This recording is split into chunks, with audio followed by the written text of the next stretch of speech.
of my childhood. Lived between the rings of sand around my ankles and the desert heat in my lungs. I still believe that nothing washes worry from tired skin better than the Nile and my grandma's hands. The first time I saw bomb smoke, it didn't whine and billow like the heat from our kitchen hearth, but it forced itself on the dark sky, smothering the sun with tears and soap from our bodies. Every day, I go to school with the weight of dead neighbors on my shoulders. The worst thing about genocide isn't the murder, the hunger, the politics, the government-paid soldiers that chase you across borders and into camps. It's the silence. For 3 months, they closed the schools down because people like us are an eyesore. So the first month, we took it. Second month, we waited.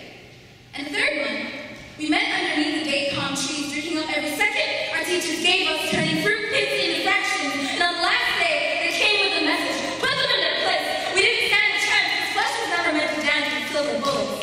So we prayed for the sun to come and melt daggers from our backs, lifted our voices up to God until the clouds were spent for weeping, and the sound beneath our toes echoed with the song of every soul that ever walked before us.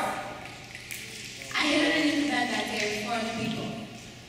12 years later, I can't help but wonder where my cousins hid when the soldiers torched the houses, threw the bodies in the wells, so if the weapons didn't get you, the poison would, and sometimes they didn't want to use bullets because they would cost them more than we did, but what does it matter? I've seen 16 ways to stop a heart. When you build nations on someone's bones, what sense does it make to break them?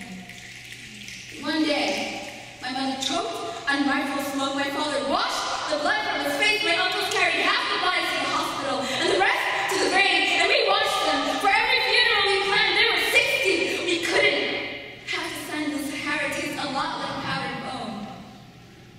And when the soldiers came, our blood on their ankles, I remember their laces, scarlet footprints on the floor. I remember waking to the sound of hushed voices in the night, etched with the kind of sorrow that turns even